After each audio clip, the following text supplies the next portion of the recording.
ശ്രീകണ്ഠേശ്വര ക്ഷേത്ര യോഗത്തിന്റെ ആഭിമുഖ്യത്തിൽ ശിവരാത്രി മഹോത്സവത്തിന്റെ ഭാഗമായി ക്ഷേത്രത്തിൽ തെപ്പരഥോത്സവം ആഘോഷിച്ചു. ശിവപാർവതി സുബ്രഹ്മണ്യ തിടമ്പുകൾ അലങ്കരിച്ച രഥത്തിൽ ക്ഷേത്രംകുളം വലം വയ്ക്കുന്ന ചടങ്ങാണ് പ്രസിദ്ധമായ തെപ്പരഥോത്സവം.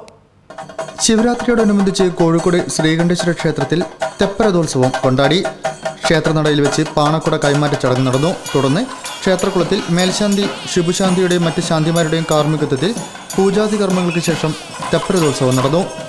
പ്രത്യേകം സജ്ജമാക്കി അലങ്കരിച്ച രഥത്തിൽ ശ്രീകണ്ഠേശ്വരന്റെയും ശ്രീ സുബ്രഹ്മണ്യന്റെയും ശ്രീ പാർവതിയുടെയും തിടമ്പുകൾ 3 തവണ ക്ഷേത്രകുളത്തിൽ പ്രദർശനം ചെയ്തു. തുടർന്ന് ക്ഷേത്രകുളത്തിന് മധ്യത്തിലുള്ള മണ്ഡപത്തിൽ വെച്ച് ശ്രീ വിഘ്നേശ്വരനെയും ചേർത്ത് അഭിഷേകവും പൂജാതി കർമ്മങ്ങളും നടത്തി.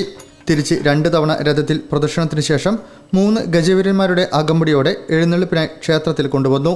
വാണിയമ്പടി ശിവാനന്ദൻ പാർട്ടിയുടെ നാദസ്വര കച്ചേരിയോടുകൂടി ബാലുശ്ശേരി കോട്ട പഞ്ചവാദ്യ സംഘത്തിന്റെ പഞ്ചവാദ്യം എന്നിവ ചടങ്ങിന് മാറ്റുകൂട്ടി.